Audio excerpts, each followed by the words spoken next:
We'll see if it causes, oh, amazing. Wow. Okay. So that's pretty good. Wow. Very impressive. I mean, that was a lot of changes and it didn't break it. Oh, so there you go. So if you don't understand something, again, an incredible education tool this is going to be. Okay, so I really don't know if this is going to work, if it's going to be able to switch gears. Oh, it did. Look at that.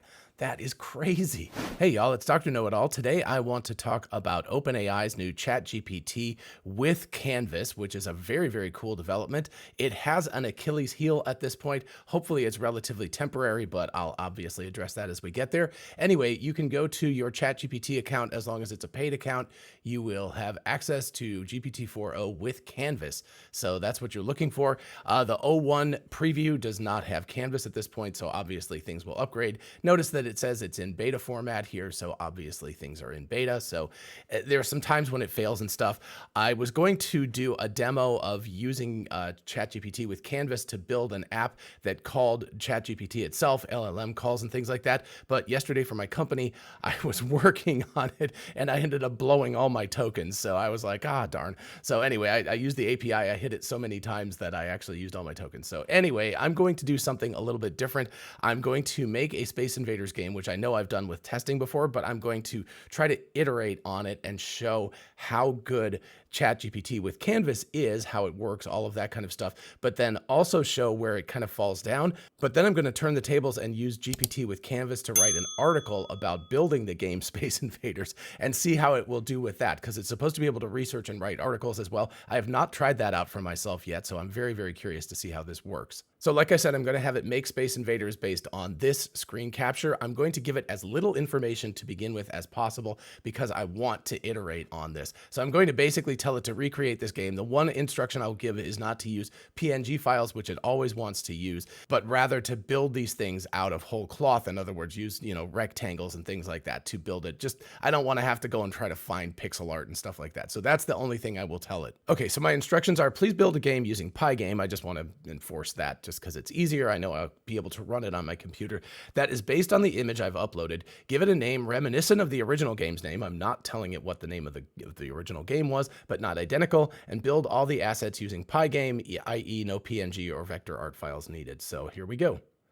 We will fire it up and it should start to generate a canvas over on the right. There it goes. Okay, so you can see what's happening here is that we've got a conversation window on the left and we've got code being generated on the right. And I'm going to move myself up here so I can see this little bar down here, which I'll get to in a minute. If you've used Claude Sonnet recently, this is artifacts, basically very, very similar. But I do like the fact the artifact window in Claude Sonnet is relatively small. What it's done is it's sort of given precedence to the artifact or the canvas over here. So you can see much more space is being devoted to that, whereas less space is being devoted to the conversation, which makes perfect sense. And I realized I can't press the copy button unless I move myself out of the way here. So anyway, I'm going to move myself out of the way again, and I'm going to press copy. And here is the Achilles heel of Canvas at this point. You can't operate this within the same environment. So that's, as opposed to Cursor, which I've used quite a bit recently. Cursor is a fork of Microsoft's VS Code, so it allows you to have Git repositories. It allows you to run the code natively within the window. The interface isn't as good, but that is a huge advantage because you can run things, it can see the error messages, no copying and pasting and stuff. So at this point, this is a huge ding against 4.0 with Canvas because you need some way of being able to run this stuff in the browser in order to be able to make this more effective. Maybe they will make an app version of this or something, but whatever. I mean, it could be like Google Colab or something where you can actually run it in the browser. But yeah, at this point, it's very annoying that you have to actually copy and paste this back and forth. But speaking of VS Code, I'm going to copy this into VS Code and run it. So popping over here to VS Code, I just made a new file and I'm going to drop it in here. I don't know what it called this game. Oh, I see it's called Galactic Invaders. So cool. Anyway, so let's go hop over here and I'm just going to press run up here and fire it up and see what happens. We'll see if it causes, oh, amazing. Wow. Okay. So that's pretty good right away. Now I wish the enemies were a different color besides, yeah, this is substantially better than the game yesterday. Yesterday I tried this and it didn't give me as good of a version of it as this. But yeah, so we've got a score. We've got the basic move controls. We don't have any of the blockers.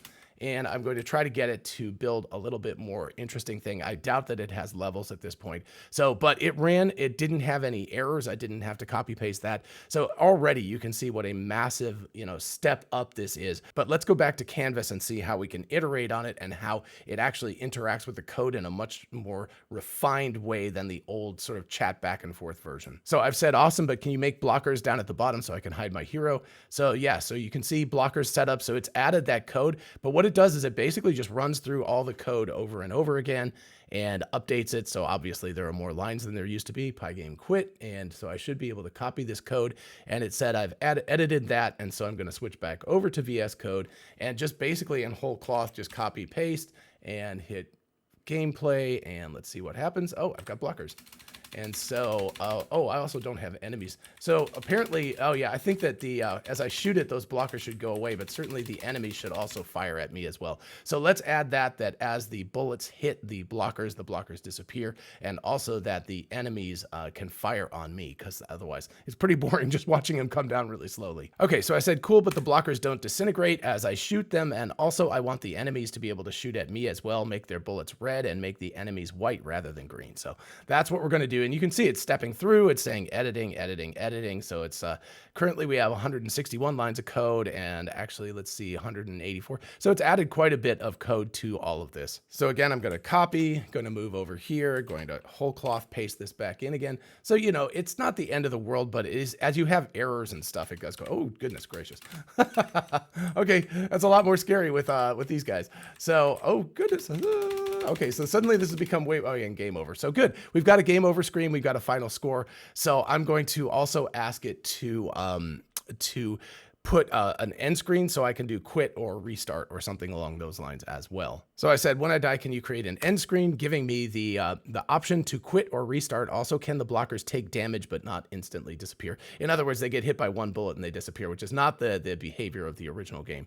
So anyway, we've got like 185 lines of code here, and it's going through. So I'm just showing that it's adding code. It's more and more lines as we go back and forth and iterate on this thing. So yeah, we've suddenly jumped to 348 lines of code. So a lot more code to be able to do that logic. So let's switch back over again here and copy and paste and run the code. And let's see. Oh, goodness gracious. Woo. Oh, man. Oh, nope, they're still disappearing. So, and let's see if I shoot it. Yep. Maybe it's just not showing the damage. Oh, I see. It's actually changing colors. Oh, that's kind of cool. So it actually gets, whoa, geez. I want to see if there are levels to this. So I've got to actually win this game. I need to focus and try to actually beat this game. This is a little bit, little intense there. Oh, that's it. Oh, okay. So here we go. This is good. We got an error here. So let's go ahead and copy this. We're going to copy this in, and we're going to switch back again. And I'm going to say, when I died, I got the following error. This again is where Cursor is a lot easier because you can just do this sort of all in line without copying and pasting. So let's see what it said. So it says it made 2 edits. So it fixed the issue by making invader direction a global variable in the main function. This should resolve the unbound local. Okay, so let's take a look. We will copy this. And again, this is pretty darn cool that you can do this. I mean, this is something that somebody with no coding experience, because I have not really even had to look at the code at this point. I've just been able to interact with it. So, okay. Woo. I think when I died, it just sort of like, oh, there we go. Okay, so let's restart and let's see what it looks like. Okay, so restart conditions are good. All right, let me see if I can get this sucker to, woo, gotta dodge. Man, oh, goodness. I'm stressed out playing this stuff in, like in public. Oh, my blockers are gone. Yeah, you guys are probably like, wow, this is like watching paint dry, watching this sucker. This old man try to relive his youth and play Space Invaders again.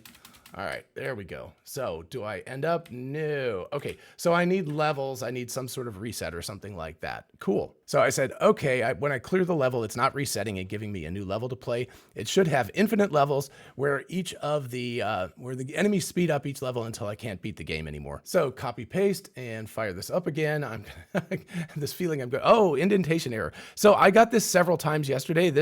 I have a feeling this is a beta mistake. Python cares about white space, and sometimes it just it just doesn't do a good job. So anyway, I'm just going to paste this error in here. It says what line it is, so hopefully it'll fix it really quickly. All right, one more time. It did not fix that problem. It said it fixed it, but it didn't fix it. So let's see if it maybe fixed that. Okay, fix the indentation properly. We're going to see if it doesn't work this time. I'm going to show you a code review because that's actually a very cool feature as well. All right, so that seemed to work. So that didn't, so it's not broken anymore. Okay. Okay, try again. All right, hopefully I can kill it now. All right, there we go. And do we have a new level? Do we have a new level? No, there's no new level. Ah, oh, bummer.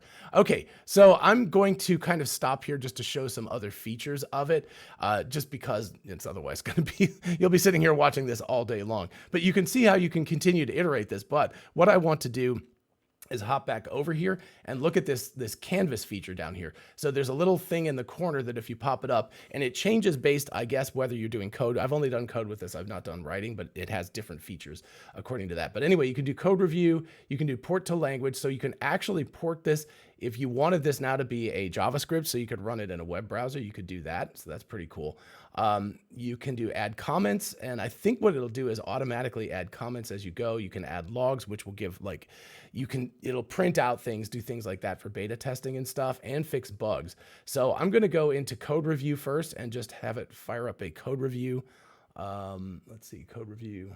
I think that should just, there we go. Okay, so anyway, I guess you have to press it twice, but what it's going to do is just sort of go through and do a review of the code. This would be useful, especially if you wrote your own code and there were errors. So I've added comments suggesting improvements. So let's see where the comments are. So of course I've got oh yeah, there's a big one. This level reset logic is duplicated. So let's apply. So it not only gives you a comment, but allows you to apply it. It looks like it actually got done twice.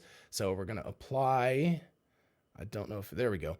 Adding, I've referenced, reflected. Okay, so it looks like whatever that was, it fixed it. And so it's made that, it's adjusted that comment as well. Let's see what else we have.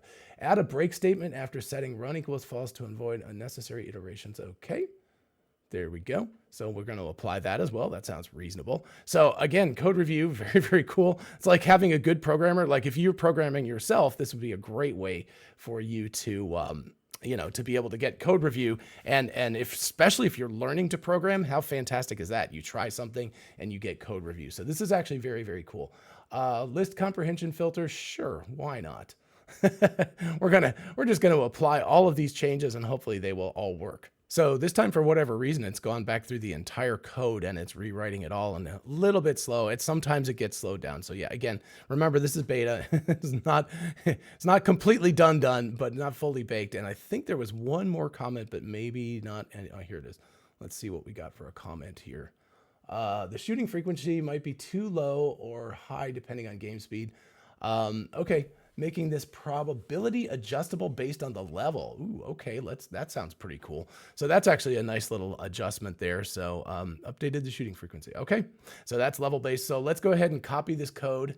And notice up here, there's a revert to previous version. So if something breaks really bad, you can go back. So there's kind of a basic versioning that you've got there, which is very, very cool. Anyway, let's go ahead and copy this into VS Code. That was a lot of changes. So I have no idea if it's going to break at this point or go ahead and decide to play. Wow, very impressive. I mean, that was a lot of changes and it didn't break it. Oh.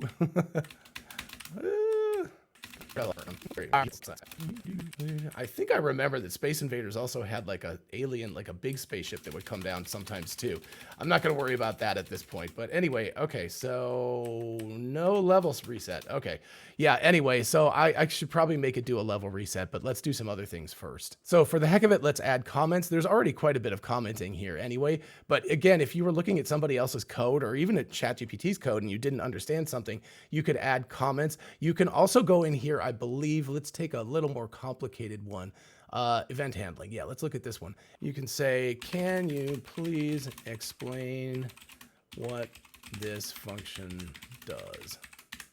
All right, so, I mean, it's not a function, but whatever, this loop. Anyway, so for event in Pygame, quit event, the user clicks quit, key down event, it checks. Okay, so overall, the code handles player controls for firing and allows the game. So there you go. So if you don't understand something, again, an incredible education tool this is going to be. If you're looking at code, and you don't understand how it works, whether it's generated by ChatGPT or yourself, either way, it's going to be a fantastic tool to do that. And we can then just go ahead and add some comments in here. So I'll click that. It will go through and comment out like, I think it adds more and more. Well, I haven't seen very many comments added yet, but oh, here we go. So yeah, so it's adding comments, post lines so that you can actually see in more detail. So more English readable stuff. Again, if you're like a pro level coder, this is going to help some. Actually, it's going to help a lot because I mean, I just wrote something that would have taken me hours to have written, just physically having to type this all out on the keyboard, and it's being done in minutes, and I'm able to iterate on it over and over again. But beyond that, for people who are not native, haven't had a lot of training with coding, this is just game changing. And the fact that, let's say you had this game in Python, but you're like, oh, I want to run it in a web browser. How would I do that? You can just do this conversion thing right here. So you can port it to JavaScript or something, or PHP or whatever, or C++, blah. I do not like C++. But anyway, you can see how all of this stuff is just incredibly quick to do. Okay, so just one more thing. I still don't get any levels after clearing the first one. Can you ensure that a new level is spawned once I complete the level? This actually takes some work because not only does it have to iterate in a loop, figure out speed up and stuff like that, but it also has to respawn everything. So make all the new enemies, recreate me, all of that kind of stuff. So that was really fast. I don't kind of buy that it did it, but let's go ahead and see, because I think it's going to require more code changes. Oh, and we get another indent block error. So here we go. Let's go ahead and copy this in and paste it. I was putting in errors, but it seems to be able to figure out a line 136. So there we go. We're going to copy and paste. I think that, indent errors, it seems to get a lot of indent errors with Python. And again, because Python cares about white space, yeah, it's the same thing. So let's see, line 136. So I'm going to go, instead of telling it this time, I'm going to ask it to do a code review and see if it can figure it out itself. So let's go ahead and code review it. So it should identify line 136 as a problem and figure that out. So let's see, why is that wrong? Oh, I see, because it hasn't indented the if not invader speed. So yeah, it actually got that as a problem. Increasing both rows and columns may eventually lead to two. Let's apply this change. So let's see what happens if it fixes that. That still looks like it's wrong. So let's see, nested loops for collision detection. I think that this is still going to give me an error. It looks like it is indented incorrectly here. So again, let's switch back. Probably going to get the same error. I noticed this yesterday, that it really has problems with indentation. Yeah, so this is line 136 still. So it just needs to be fixed, which means that I need to indent. I have not tried this before, but let me try to indent it myself. I think it's just this. That's the problem. So hopefully I can do command. Oh, yep, it automatically indents. So there we go. So now I've indented it manually. And again, this would be a problem if you did not, let's just copy code that way, sorry. This would be a problem if you didn't know how to code, because you wouldn't know what the problem was. But anyway, let's see. So again, beta, and it looks like it worked. Yeah, okay. So yep, hopefully I go, whoa, damn. That's a lot of bullets that shot all of a sudden. Woo. I can't remember if in the original game, if you shot one of the bullets, like if you shoot a bullet with a bullet. Woo, my goodness, that's a lot of bullets all of a sudden. Woo. I feel like I'm getting better at this game. I haven't played in forever. Space Invaders. Oh, there we go. Okay, so unfortunately, I didn't win that level. I'm not going to worry about it, but I'm just going to press quit, and it quits, and that's excellent. So now let us switch over. I'm going to try to do this in the same conversation. This, I have no idea if this will work or not, but let me try to write a prompt to ask it to write a story, a blog post about the history of Space Invaders and how it created this code to mimic the original Space Invaders. Okay, so I really don't know if this is going to work, if it's going to be able to switch gears. Oh, it did. Look at that. That is crazy. So it just switched gears from the one canvas to the other one. It looks like I have an X up here that maybe I would be able to like switch back and forth. But now notice that my canvas is entirely different. So that is very cool. And I believe I can also interact with this. Let's see. Let's put in who was awesome. Yeah, so I can actually type in here. Obviously, I can copy this and do whatever I want. Let's see, this history of Space Invaders and recreating it with Pygame, iconic game 78, Taito, yep. Let's see. Created Space Invaders. He faced significant technical limitations. He designed and built his own hardware. Sorry, my face is in the way. I know it's annoying, but actually, let me just move myself over a little bit. There we go. So anyway, the original game was programmed low-level assembly language, which is very accurate. 8-bit processor, Pygame. So for example, when developing a clone, one can take advantage of functions like, I mean, this is fantastic. The fact that it's able to just switch gears like that.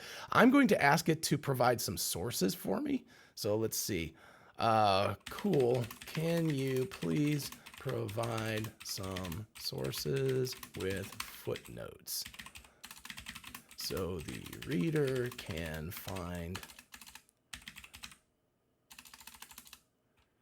continue their learning voyage. I don't know. Okay, let's just see what it'll do with that. So let's see if it will. So it's going back in the same thing. It's just kind of iterating over this story. Oh, cool. So you've got footnotes here. Let's see if it's actually going to place the footnotes at the bottom. I see footnotes, but I don't see footnotes. Okay, so I just said I don't see the actual footnotes with links. Can you please provide them? So let's see if it will actually do that or not. So it says I've added links to each of the footnotes so the readers can easily access. Maybe I don't know, maybe there actually are links with the footnotes. Okay, so I think it's just, there's an image with the sort of display because here are clearly footnotes with links. So let's see if we actually, if these links are actually valid links or not. Because, you know, hallucinating links is a thing. So yeah, Amazon.com. So that one is a busted link. That is not real. So let's check another one. Okay, so the history of video games. Okay, that's a live link. So we had one broken one, but one good one. And let's just try this introduction to game development link. So you can see there is a link to this game development thing, but it doesn't look like it actually goes to a particular article, but still, I mean, at least it's not a dead link. And so looking at this, we have suggested edits, we have adjust the length of it, we have reading level, we have add final polish, we have emojis. So let's just try reading level. Let's see what happens. Let us go to high school, college, graduate school. Let's go to graduate school. Come on, let's make it for real. All right, so let's go ahead and edit this thing. All right, remarkable ingenuity exhibited by the original developers. I think it only did the last paragraph. I may have only selected that.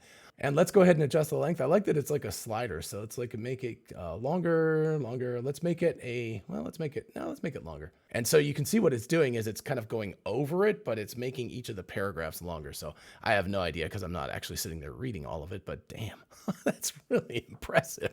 I mean, so you can code something in a few minutes and then you can write a blog post about it. I mean, this is just a crazy thing that this is all available. I mean, literally within one window. So again, there are problems. It won't do entire Git repositories. It seems to be very focused on one, coding file at a time. And of course, even bigger is that you can't execute code internally, but hopefully those things will get taken care of. This is going to be a killer app once it actually gets better and has those other features. And just for fun, let's have it suggest edits to its own writing. So it's going to go through and I assume put comments in here so we can see what it has to say. So, okay, so yeah, there we go. Very cool. You could expand on how specific features. So let's go ahead and apply that and see what happens. So I assume it's going to, blow up the paragraph and make it bigger than it was before. So it's working on, oh my goodness. Yeah. So it made that significantly larger. So you can even have it edit its own writing and determine whether it thinks it's good or not.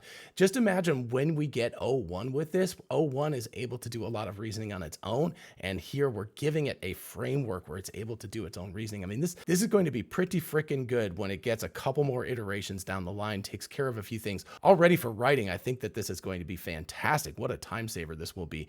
But, but for coding as well, which is, at least in my life right now, because I'm doing so much coding, I think that's more important. But, this is just going to be a great thing. This is something where I could write code and then I could write an internal white paper documentation for my company to document that code and put that on Coda. I mean, this is the kind of thing that stuff that would take me a day, I could probably do in an hour at this point if it all works. Again, the Git repository thing is a big problem because it means that I'm going to have to pull out each individual file. And if there are sub files that have different functions and stuff like that, it's going to be a pain to deal with that kind of thing. But again, hopefully that will get addressed over time. I think this is going to be very, very scary to people who are working on Cursor and stuff.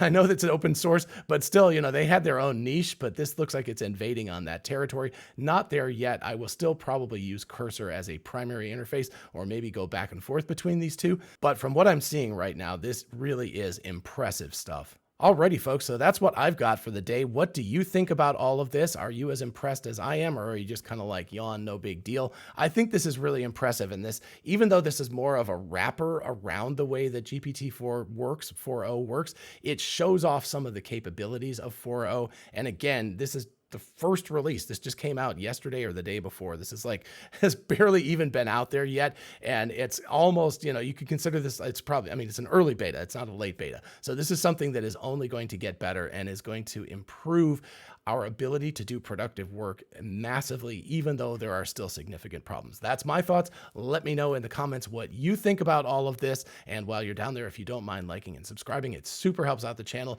I would love to make it to 100,000 subscribers for my birthday at the end of January. So help me out, subscribe. And in the meantime, I will see you in the next video.